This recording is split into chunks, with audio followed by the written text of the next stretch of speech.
Okay, we're good. All right. I'm in my meeting, dear. What was that? Sorry, my husband was trying to talk to me. Oh, okay. Where are we at? Okay. Okay, what grade they would give him? Is that the first question? Yeah. I think an A minus. I thought they did pretty good. I was impressed with how they. Well, I was gonna ask as far as like building the company. I thought it was good. You start considering how they went about selling their product. Then I it's more of a B. So I guess like a B plus if you average the two things together. Yeah. That was my I opinion. I would thought they. say probably B plus too, just because he had a really good way of like cost cutting too. Like not taking on a ton of costs. He was able to be more cost efficient. Like in the way they scanned stuff, they figured out how to be more cost effective in that way. And also, but yeah, like you said, as far as selling it, they're not as effective. And I think if they were like, if they were able to communicate better what they're actually being able to offer, then it would help the bigger companies, because I feel like right now they're not really being able to communicate exactly why and they're needed. So I felt like they had a ton of huge barriers to entry. Of course, that they talked about, like things that were really intimidating that most companies just didn't want to even mess with. So that's why it was such a untouched market or industry, I guess. But so they did a really good job making a solid business model and plan, like that involved cost cutting and lots of other things to be able to become successful. So I was really impressed how they did that. The problem is they were so sure that the product would just sell itself. They never really created a sales plan or sales strategy. And then whenever no one was like hopping onto it, then they started just like kind of randomly going around trying to sell. But there's no real sales strategy. Whereas they had created put as much effort into creating a sales strategy as they did as their business plan. It could have been like testing out sales models, and they would have learned a long time ago that most people didn't want to pay for this, and they could have focused on designing the business around the idea of giving it away and then selling advertisements and that kind of stuff. I think they could have discovered those things a lot sooner if they had created as part of their plan. They just didn't think that was going to be a problem. So because of that oversight, that's why I was giving like a B plus. Otherwise, I'd give them an A because they did a great job cost cutting and a great job making a plan. You can type on here? yes. No, I know that. No, we can't hear you. How do you do that? It's a group chat. On the left side, there's a little message box at the top. Okay. Or if you click on one, it comes up too, I think. Okay, yeah, let's see it now. Okay. Mm-hmm.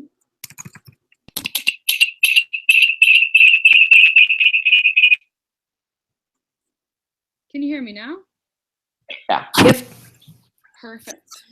For some reason, whenever I use Google Chrome, people can never hear me. Really? And she's gone. Well, that didn't work.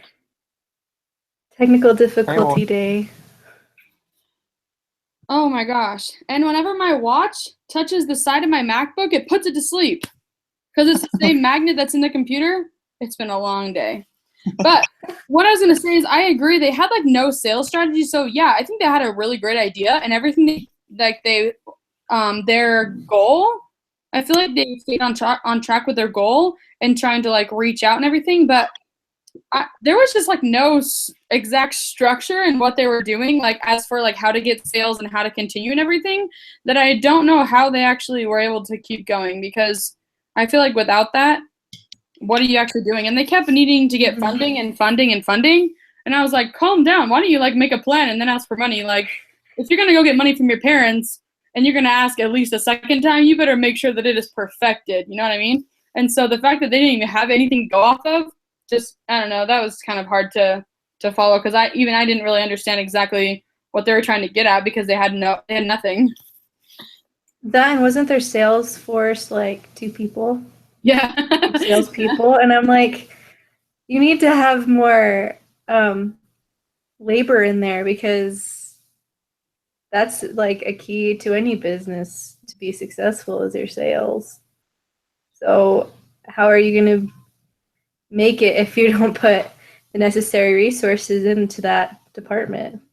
I And thought it their problem. wasn't until they hired their 11th employee that they finally had their top salesman. And I was like, dang, if it takes you to employee number 11 to get there, because they hired employees really slowly also, like, if it takes you to employee 11 to finally have, like, a top salesman, well, A, when you have that little of salesmen, or little as employees, like, being a top salesman might not even be that credible of a title, because heck, there's only 11 of you. Like, why are they giving claim recognition to, what's the guy's name? Mike Shen. I was like, oh wow, you're number one salesman, but you're only the 11th person, so your claim to fame is like shot. I feel like their problem is they just thought it was going to sell itself. Like when they were doing all their market research, all the companies were very interested in that kind of an idea, that kind of a service. They just didn't realize that nobody wanted to pay for it. And so, like, yeah, you got your top salesman. You probably sold like 1 or 2 sales, and became the top salesman. Yeah, exactly. But they were like kind of portraying like they had national coverage when really they had they only got coverage like for each city they went to present it at. And so they couldn't really sell it to them big in the beginning. And they had to sell it to little local companies because they never actually got the national coverage from the year and a half or so. So kind of slow on that part too. Don't they have interest from big companies? They just haven't been able to secure it, because I think one of their issues was that they didn't know where it would come out of their budget because of the type of thing it is. They didn't know where it would come out as a cost. And so that's where having clarification, being able to pitch it to the right people and knowing the right people in the company you need to talk to is important for them, as far as learning from pitching it to Microsoft and having that fail in Nokia, because some of the issues were we don't know who you really need to talk to, so you're getting passed around and not really. People that have the say over the money, the guys actually authorize it, they see it as we already have GPS, we don't need another GPS, And the guys actually understand the benefits of it. The tech guys aren't authorized to spend anything. And so they need to have a better pitch. They need to go to the guys that actually have the power of spending, Yeah. And be able to push it in the way they understand and see the value. Because all they see is another GPS they don't need. So, I mean, yeah, it's kind of an interesting problem. Yeah. I guess B+ all the way. I guess we talked about number 4 already. Because it's like Skyhook developed a pretty cool technology that has gotten lots of positive feedback. Put yourself in the shoes of Ted Morgan. Why the lack of sales? Yeah, they just want to pay for a service they already have. And so because they don't see the difference in what it does. And so, but that's why they need to figure out how to get to the right people or how to pitch it in a way that they would understand why they need it. Yeah. In some ways, it's like people, customers, they have, even though the location services would be better with this new Skyhook technology, the manager the companies like Microsoft probably sees it as nobody's complaining yet, about the GPS. So it's not broken, don't try to upgrade it, I guess. So yeah, I could see that as being a big reason. So review the deals below. We were just talking about Microsoft already for that. Yeah. A little bit. That one, I think Nokia was really similar too in that way. Is they were talking to the wrong people. Because they've had an offer and everything, but I think because of the issues of the people not really understanding where it would come out of the budget and also not really understanding why they needed it, it caused the issues with the upper management and why they wanted to change the for Microsoft, they wanted to change the deal.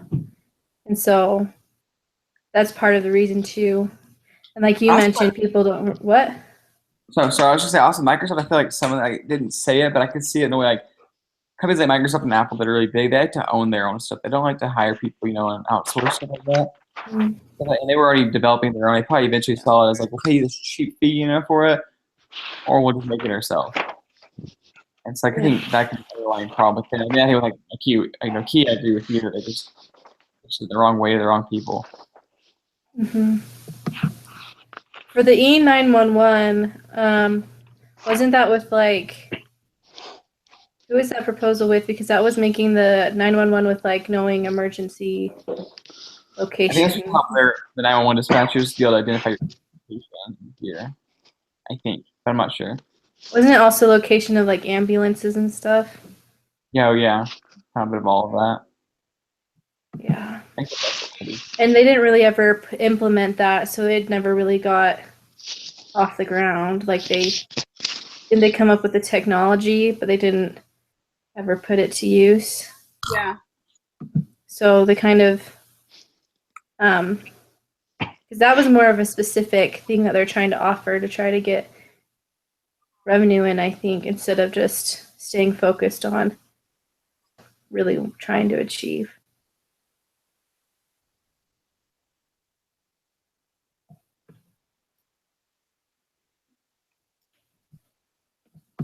Because really they want to try to get it in all the devices and stuff. But E911 is kind of just like a specific segment that you can't really, after you have it, you don't really build off of because it's just the way it is. I'm trying to look at the case to figure out more details. I can't remember a lot about that part. Because didn't the investors not like the E911 just because they couldn't see a future with it? They liked it. They just thought it's just so expensive to get it nationwide. They signed on to 911 service providers. That's like probably just like 2 cities though. So to get it nationwide, they needed to map out the whole nation, which they hadn't done yet. And that's really expensive and time consuming. Well, I thought they just didn't. I thought because of the fact the E911 was so specific that they didn't like potential to build off of as far as growth. But maybe I'm wrong. Maybe I'm remembering wrong. Confused because they got funding from Bain Capital, who had previously invested in Vonage, which was the voice internet protocol provider for emergency responses like 911. And so I think it's supposed to be a complementary. They invested in both. But I'm just skimming here right now to remember. I just brought up the case. Yes, I think I think they were interested. Like the Bain Capital was interested in that service because they kind of already invested in a company that could be complementary to it. It just says at the end like how it was a great idea. Part of the problem was they didn't have the whole like nationwide coverage yet, only smaller coverage at the time. And it says at the end they never actually issued the mandate, and the AOP providers pushed that. Because they got government funding from that too. To figure it out. It kind of just fell through. I think in some ways like part of it was once again it's probably just too expensive, too confusing. Then also they just weren't ready for that proposal. They didn't have nationwide coverage, so it wasn't quite as enticing to anybody yet. So between all of that, it kind of just fell through.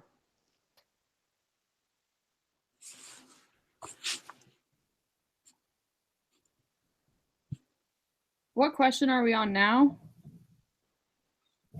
We were on 5 was what we were talking about. Done with 5. Did we talk about Nokia yet? Yeah, we kind of talked about that already. Okay, I probably probably missed it. But if you have any more comments, feel free to add them. No, I was just wondering. Like I said, I kind of got here a little bit late. I heard Microsoft and E911, but I didn't hear about Nokia, so I was just asking. It does say in the case though that venture capitalists weren't impressed with the one-off deals because they weren't repeatable. That's true. That's kind of where I was basing it off of the E911 because that was one of those that wasn't that they were happy with. The short-term fit. Mm-hmm.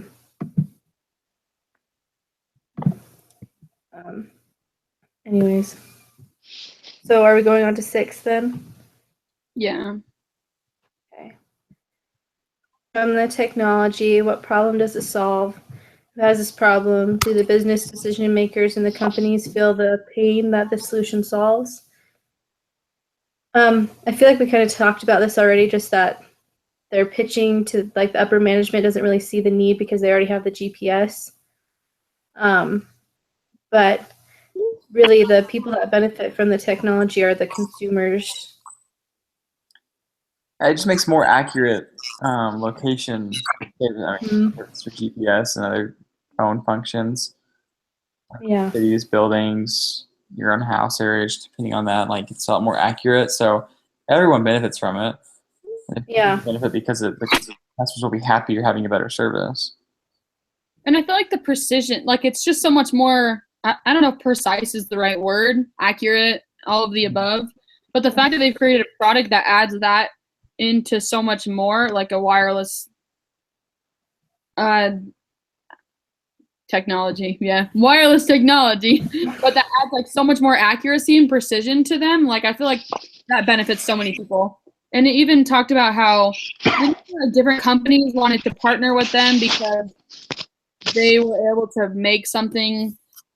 Well, they could buy.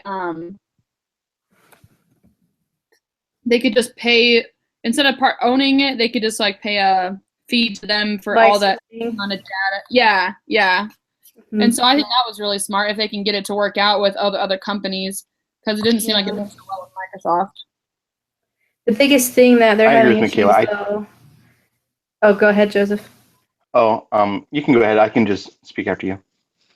I was going to say the biggest issue they're having is getting the money from the management because even though it's more precise, the management are like, it's not really a demand for it to be more precise. Why add extra costs and pay for it right now if people don't really care? Mm-hmm.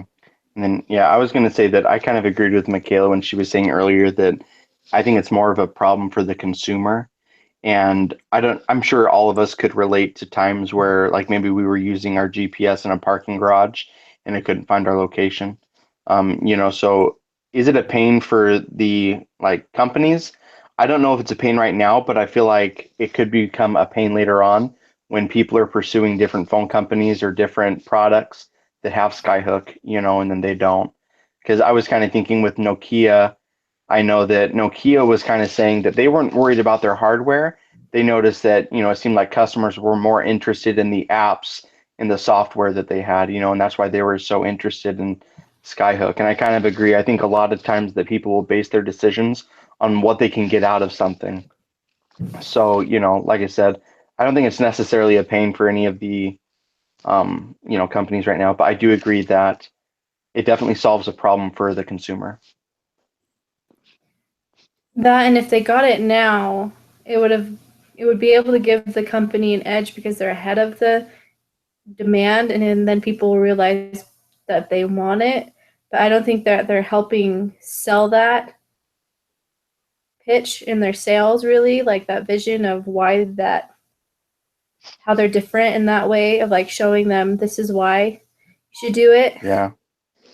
Sure that. And they'll be like, oh, then we'll be ahead of the curve, especially in technology, because as technology advances, it does so quickly. And so when you're ahead of the curve, you kind of have an edge against your competitors. Yeah, I agree. And I think that's why, kind of like I was mentioning, I think that some of the companies might not feel the pain now, but they might feel it later, like, especially like, could you imagine if like Nokia got Skyhook and then like Nokia just took off and Apple plummeted and there was no such thing as an iPhone 2, like, I don't know. I just, obviously I don't think that would happen, but I just think it's an interesting perspective, that kind of like you said, when people slack off in the technology sector, a lot of times they can find themselves losing the game. Yeah.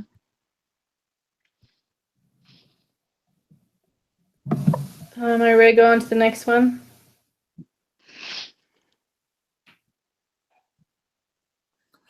Which strategy options do you favor? Local ads, sell the company, or persevere?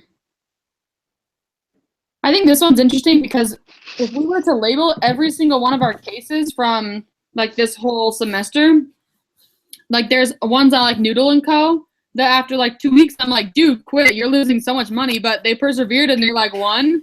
And then there's things like this that I'm like, I don't know if that would work. But then I'm like, well, it worked in Noodles & Co., so that's probably going to work here, you know? But obviously that's not the case for like every single different company.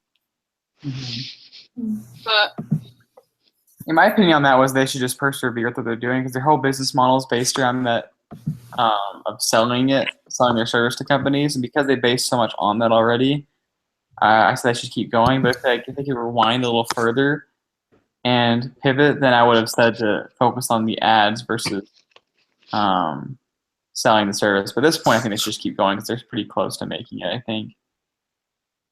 I said sell the company, like, because I was thinking if Apple wants to buy it, then they would have access to Apple's customers and have that big order, and then Apple can control the technology, which was happy. It wasn't my first proposal, I don't think, but it is out of these three, it's probably the one I favor, just because that would give Jobs what he wants as far as control of the software instead of having them have to pay Apple.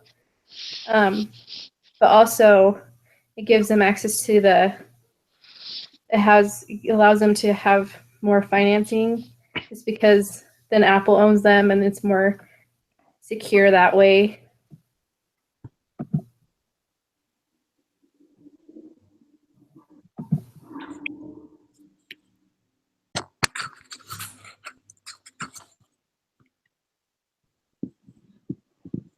Any other opinions? I've kind of gone back and forth on it. Like on my decision, I would vote for either persevere or to sell the company. And I know that's kind of like, like I said, I really am. I'm kind of torn between the two answers. Yeah, because like one thing though that I worry about is like if they do sell the company, obviously I think about what price are they going to get, and then I'm just going to be honest too in this sense. This is the first time I've really felt this way about a founder and a co-founder that these Harvard case studies have centered. I don't feel like these are true entrepreneur. Like I don't feel like they could sell their business and then start up another great idea. We've read cases before where it's like someone will sell a company and then in a couple of years, like they've just boom, they have a new one, and then they can just keep creating companies, and they have that true entrepreneurial spirit, and they're innovative, they're creative, and they have that drive. And I don't know, just from reading this case study, I haven't had the same vibes about Ted, and I just kind of wonder, it's like, what happens to him after he sells the company, and how much does he sell it for? I think those are two main factors that would, kind of drive or motivate my opinion to go one direction or the other. So kind of like a bold statement, but that's really just how I feel about the founder and the co-founder of this company. I think I was kind of between both too, just because of the fact that my alternative was proposed to have Jobs to sell it, but I think but that was as far as the proposal went, as how it was going. But if they aren't able to get good customer base, then how are they going to be successful? That's the issue. And also, he started the company to be able to provide for his family and get those bigger returns. So I'm wondering if he sells now, if he could sell to Apple, would he be happy? Because then he would be able to have, depending on how much he got from the return and what they sold it for, would he have enough to be able to retire on, that kind of thing? So there are those factors I have to consider, and the proposal factor too, because he's going to be talking to Jobs, and so if that proposal goes well, and Jobs is wanting to pay them for their product, then that could be a big thing, and I could say persevere, so it's kind of either or. I personally think I kind of go off what you said. I think they need to wait and see what Apple's going to propose to them. And if it's not going to be something that's going to be 100% like this huge financial outburst of positive profit, then I think they should just sell it, because Microsoft doesn't want them, if Apple doesn't want them either, like those are one of the two main leading companies in the world. If they can't get them, then they'd have to score a ton of smaller companies in order to just make a big enough deal that they could have got from Apple or Microsoft. So I feel like since Microsoft already kind of screwed them over, if they do good with Apple, like go for it. If not, sell it, buy. He could go buy real estate and make money back. So I don't know. It really depends on the proposal that he's about to do. I mean, it's hard to make a decision right now without knowing how that proposal with Jobs goes, because if it goes well and Jobs isn't looking for them to pay Apple but have Apple pay them, it could be a big boost in their finances. But if it doesn't go as well, he could always propose to sell the company. That's kind of what I was seeing, because I'm like, he shouldn't have to pay Apple because they're not really going to use their customer information, but Apple should pay them for their product. But if it doesn't, like, an alternative would be Apple can buy it. So that's kind of my thinking. I agree with that. Like with this Apple negotiation, they have to like come out of there with something. There's got to be like the company's got to either get its footing or sell out during that meeting. So either they need to let Apple buy it, or Apple start paying them. Because if they walk away from that deal without selling their product or selling themselves to Apple, then like you're saying, the odds of them getting any more clients or bigger clients are just really small at that point. Because Apple, if Apple doesn't go with this deal, they're just going to go with Google and get their free service through Google. It's not going to be quite as good, but you can forget about getting a deal with Apple in the future because they're just going to have that. And so you need either, if they're willing to pay you for your product, that's awesome. If not, they're going to cut the deal, then just sell to them and call it good and get a job elsewhere.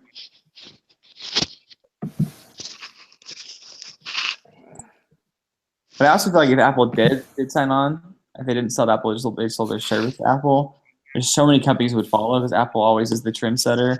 They always do everything first. They pride themselves on being unique and ahead of the game. And so they could just get them to sign on, and suddenly that you get Nokia, you'll get Samsung, you'll get all these big companies will just follow right in the line and copy them, and their revenue would just jump up a ton. So even like selling their service to Apple at a major discount would be really profitable for them, I think. Mm-hmm. Okay. So 8 says, convince everyone in your group they have the right plan for each of the options above. Discuss how likely Skyhook will be to succeed given the following circumstances: current team skills, resources, cash, people, technology, etc., business model.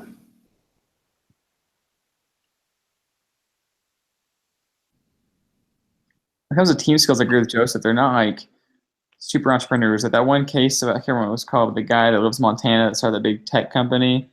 He just starts companies, left and right whenever he feels like. He makes a huge company, sells for millions of dollars. Like people like that. They've got this spirit for no matter what kind of company they get, they're gonna make it worth something. It's gonna work because they have that kind of talent. These guys definitely aren't that boat, but they are really skilled at the one thing they're doing. This Wi-Fi thing. They're really good in that way. They're just not quite as good at like selling it or creating new ideas to spin off of it. Mm-hmm. I say that I agree with that, but they have the skills to be able to cut their costs. Like they're knowledgeable enough in business that they know how to be cost efficient in a way that they're more lean. So they've been able to not have that kind of issue, but they have done a lot of financing, like Kinsey mentioned. But they definitely, because he started it because he saw that he wanted to get those returns that the founders get. And so I would say he's definitely not super like into having more than one company that he started. He's just looking for that nest egg to last him because he wanted to provide for his family. Mm-hmm. And so I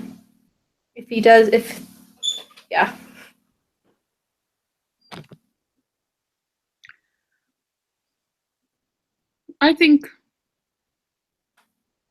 that they have the resources to help them succeed. The business model lacks a lot. And I don't know. I definitely think they can have a stronger team. I feel like you're successful based on your team and your motivation and not necessarily all these external factors that people put it on. But at the same time, you need well, you need an equal balance of a good team and good resources at this point in order for them to be successful. And I think that if they're not really able to, well, no one really wants to be their resource, so no one really wants to partner with them yet. Hopefully Apple will. Does anyone know if this thing ended up being good? Are they still there? Yeah, I think they're still around. I Googled them and they actually do provide the service to Apple and I think Samsung and all the big companies. Yeah, they Oh, wow. So something did work. That's interesting. And I wanted them to sell the company, dang it. Yeah, but I mean, I think they definitely have the resources, but I think it takes more than just resources to succeed. And it takes more than just, it definitely takes good team members, but it just takes a little bit more of everything, a little bit more than what they have of everything, you know? And as far as their team goes, like we talked about earlier, their sales and how they have like a small sales team. I think they could definitely improve that and like the way that they pitch their value proposition, because they definitely have a great value proposition to offer, but they need to be able to know how to sell it. And so having the right type of salespeople in their team too, who know how to sell that and that vision that they have, then that would be a great resource to them. They feel like they have good aspects to the business model because they've been able to limit their costs and be more cost effective and have a good value proposition. And people obviously want the service because they're interested in licensing it. It's just a matter of getting a hold of that sale and like actually following through and getting people to really grasp why they need it. Yeah, they've got a super solid business model. So that what you're saying, that big, huge flaw in the middle of it where they can't sell it. They just kind of ignored it. We're good at cutting costs, great to be cost efficient, have a super good service, but they just don't sell it very well. Then they have a sales strategy. So that is a big disconnect there they miss. That's the biggest weakness, in my opinion, for those 3 points. They have the resource and the team they need to make it be successful. They're just missing the sales portion of the business model to make it successful. But the end, I mean, I just Googled it again. The end, it worked out for them because they provide their service for Apple, Samsung, Sony, HP, Dell, and Sharp. All use them, and they were acquired by a company in 2014. So they must have got their payout pretty good in the end.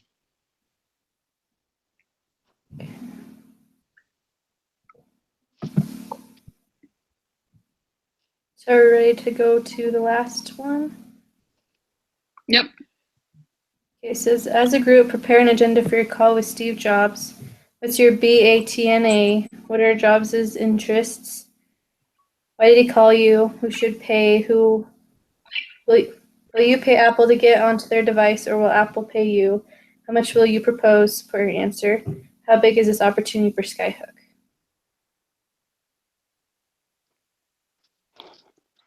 I just Googled it, and the BATNA acronym stands for Best Alternative to a Negotiated Agreement.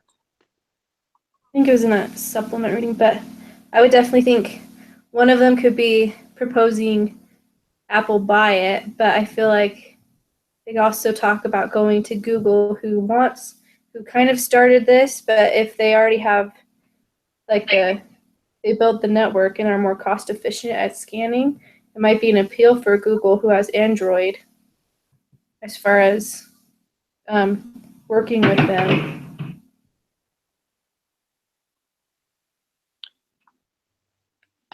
Was Android around at this point in this case? I don't know if the phones were. I think the idea was, but I don't think the Android market or anything existed. I was just worried. I feel Google like was going to provide. Sorry. I just feel like the Google CEO wouldn't be on the Apple board if they were competitors like they are right now Valid. with the phone. Because in the case Google was going to offer, like Apple's already looking into having a similar service provided like Skyhook provides from Google. Mm-hmm. But I think that they're more cost effective than Google as far as like how much it costs for them to update their network, because they were able to cut their costs by the way they do it. So maybe Google would be interested in having them do that part of the service they offer. Mm-hmm.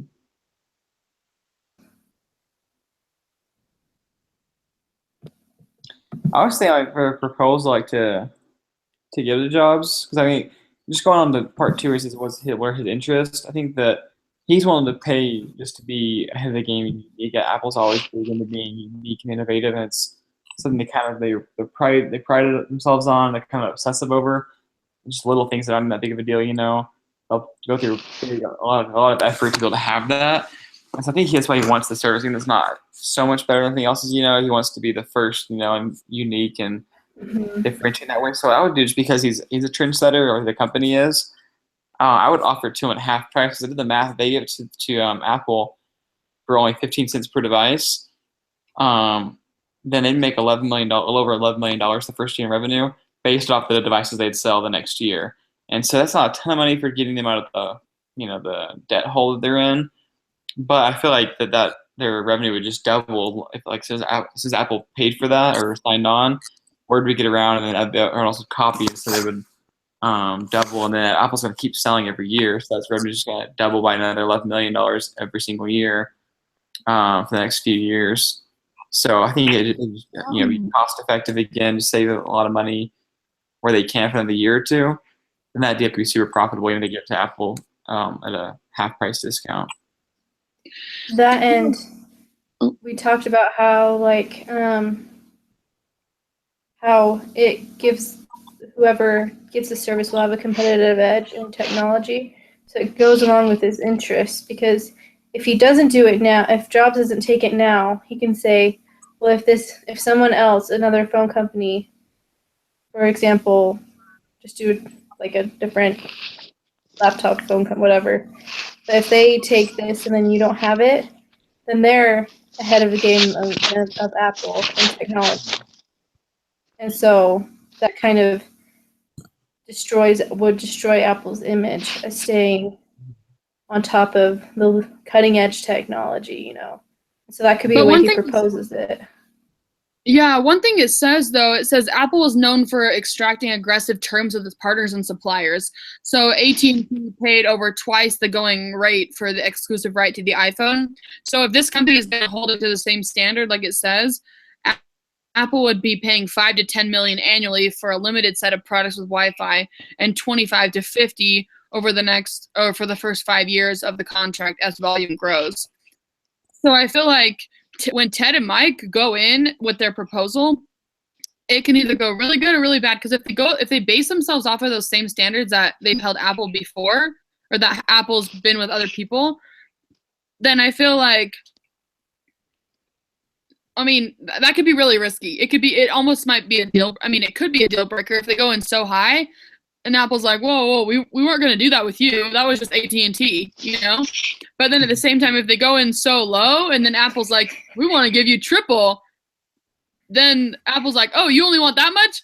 Okay, we're only going to give you that much, So I almost feel like they're kind of in a rough situation either way, because I feel like we don't even know where Apple's going. And even it said that no one at Apple even knew what this guy had in mind, what Jobs had in mind. So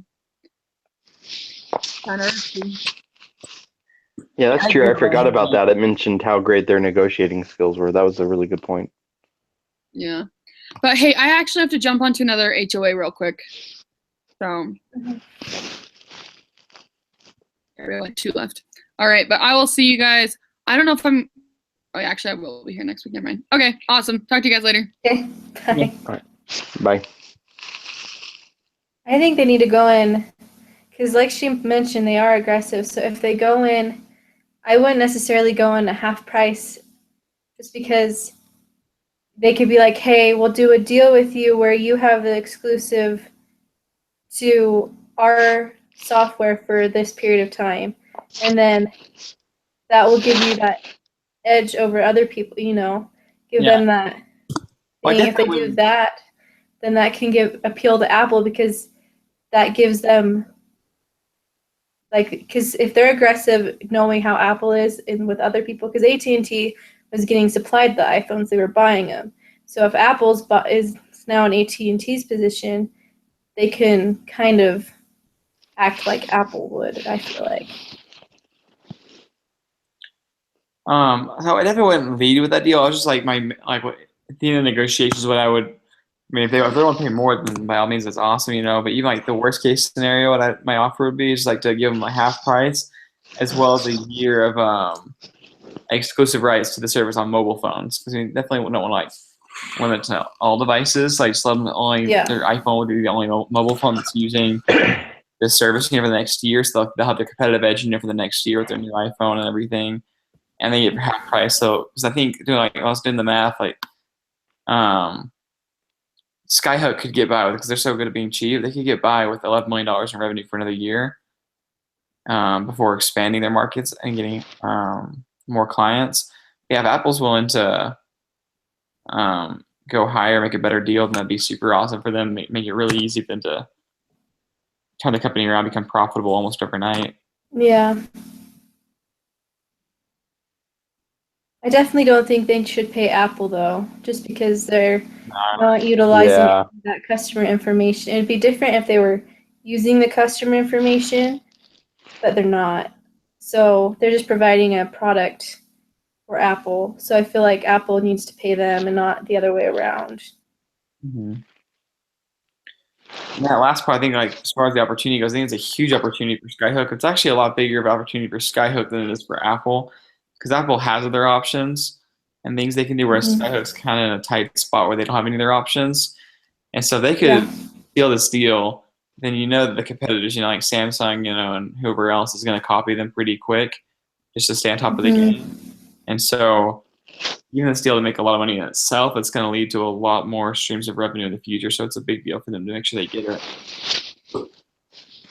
I agree, just because this is, because Kinsey brought up the financing, like, I think she was the first one that brought it up, but they really need this deal because in order to become more valuable too, this would help increase their valuation a lot just by having Apple, because of how big of an order, how big of a customer Apple would be for them.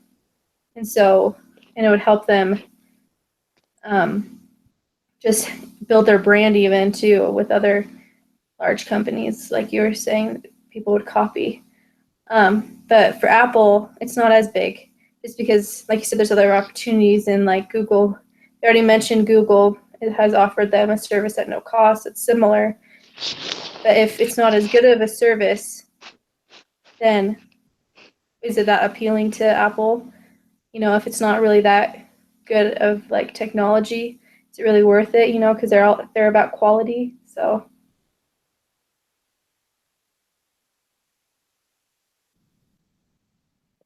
I agree. Mm-hmm. Are we done then? I think so. Yeah. Only one more meeting, guys. Next week, just one meeting. We're done. Woo woo. All right. I'll see you guys next week. Okay.